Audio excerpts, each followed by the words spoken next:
So what we're going to talk about today is what's happening in the economy. So last week and over the weekend, you saw a huge surge in silver and also in gold, while at the same time, the trend for the stock market continues to go up. What people don't talk about is all these increases in silver and gold in the stock market. That's really inflation. Because what's happening is the money supply continues to increase. They've added over 27 trillion in money and credit and liabilities into the economy. As we move forward, this is going to continue. The government is going to continue through the Federal Reserve to inject money into the economy. And as they continue to do this, the money is going to be worth less and less compared to the goods that you're buying. So what we're seeing is inflation in things you want and deflation in things that you own. So looking at the increase in gold and silver, the best way to think about this is the value of gold and silver has stayed relatively stable where the value of money has decreased. If you look at the stock market, basically you have corporations and the federal government going into the market and buying stuff up, propping the market up. Eventually, in the stock and bond market, the day will come when these things will go through actual price discovery and we'll see what they're really worth. And you can see estimates where people have gotten on TV and online and they're saying that the stock market may devalue 40%. That may or may not be true. But we're going to find out. The day's coming.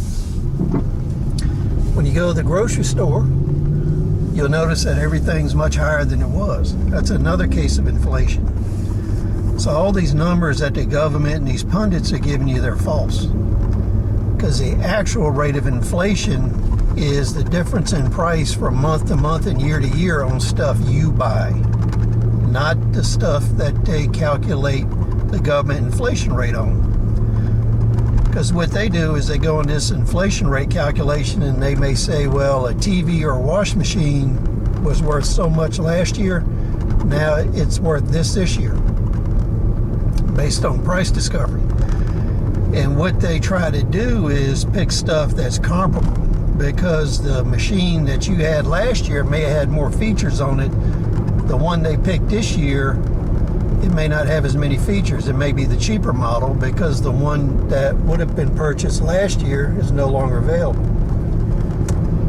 So as we move forward, what you're going to see is a continuing decline in the price of what you own, such as real estate, automobiles, anything that is recreational, such as recreational property, jet skis, boats, anything that's not revenue producing, you're going to see fall in price. Things that you can use to produce revenue will increase in price.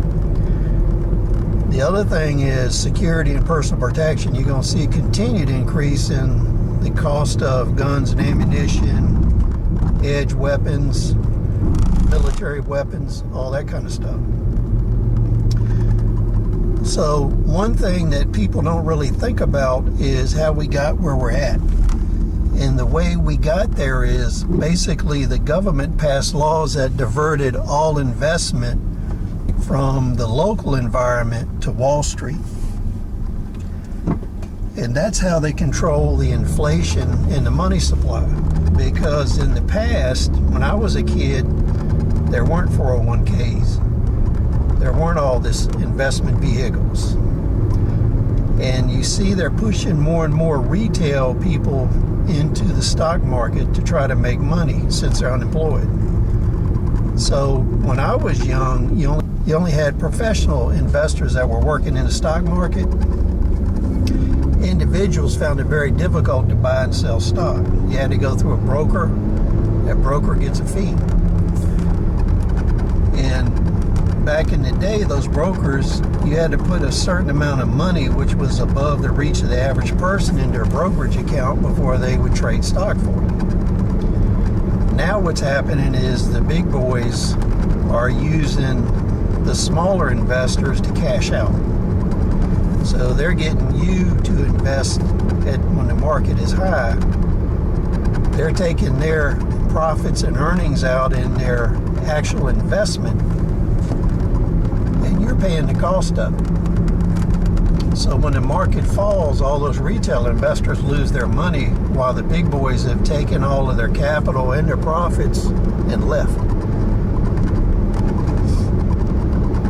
So the way it worked is, with 401ks, all the money that would have been put into local investments and businesses is no longer available for local businesses investments. That all goes to Wall Street, because under 401k rules, you can't invest in local enterprises. It has to go to approved management firms that are paid to manage 401ks. So for money to get back to the community, if it ever does, it has to pass through 4 or 5 hands where each of them takes a cut and makes profit off of it. That lowers the investment potential of that money that was taken out of your community. The second part of that is the big box store. All these big box stores, the Walmarts, all they do is siphon money out of your community, and it goes to Wall Street where they invest it. The last thing to think about, if you want to know how the economy works, all you have to do is go to a military town where there's a military base. In these military towns, the entire economy is designed to extract as much wealth from the soldiers as possible. They know exactly how much each rank makes. And you can drive through these towns and you'll see where it says such and such available for loan for E5 and higher.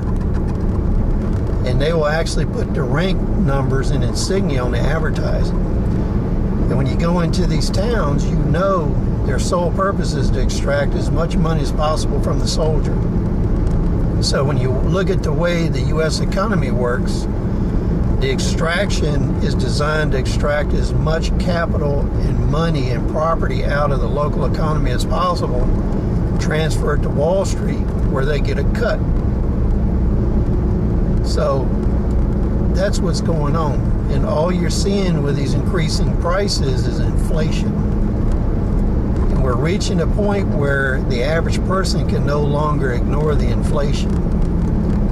And it's going to get a lot worse. So put your thoughts below, rate, comment, subscribe. We'll see you on the next video.